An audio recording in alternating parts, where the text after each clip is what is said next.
Sonam. It was a quiet Monday morning. In a small, almost forgotten town in the heart of America, the sun was just beginning to rise. Streets were calm, routine. People rushed to work, picked up their coffee, hurried their kids to school.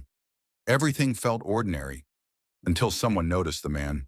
An elderly figure stood in front of the town hall, alone, still, silent. His name was Harold Myers, 82 years old, a retired Marine.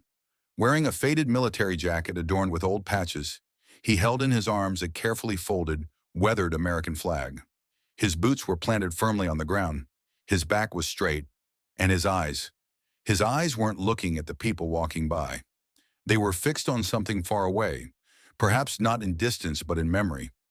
Most walked past without a second glance. Some snapped a quick photo on their phones. Others whispered, unsure whether this was a protest, a statement, or something else entirely. But Harold didn't move, not an inch. The sun began to climb higher. The heat built up. Sweat began to bead on his brow. But still he stood. After 30 minutes, a little girl approached him. No more than 10, red hair and freckles. She looked up curious and asked, "Sir, why are you standing here?" Harold looked down, smiled faintly, and said quietly, "I'm remembering my son." That's when everything changed. The girl's parents joined her, then a mail carrier walking his route, then an elderly woman coming out of the grocery store, and then dozens more. Word began to spread. People stopped what they were doing. They stood near Harold, not too close, but close enough to show they were there.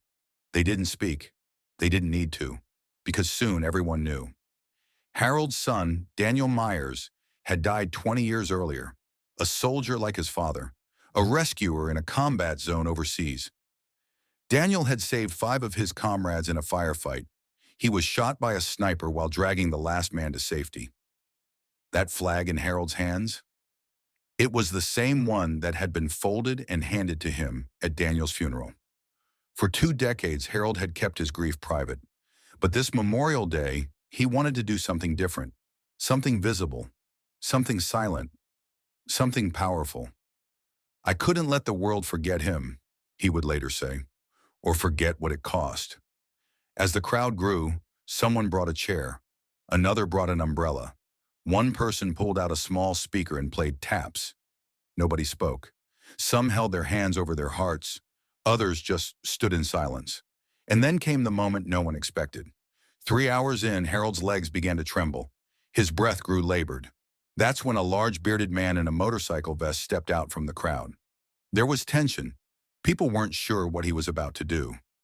But slowly the man reached into his vest, pulled out a bottle of water, and approached Harold gently. He unscrewed the cap and held it to the veteran's lips. Harold drank, never letting go of the flag. The man nodded and stepped back into the crowd.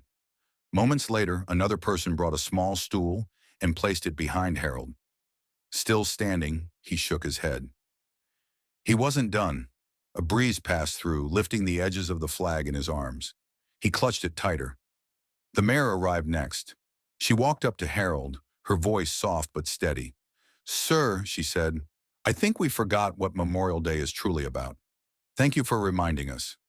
As the sun began to set, painting the sky with hues of orange and purple, Harold finally, slowly, brought the flag to his chest. He took a deep breath, then sat. No one clapped. No one cheered. They didn't need to. In that moment, something sacred had happened. Harold turned to the crowd, his voice raspy but clear.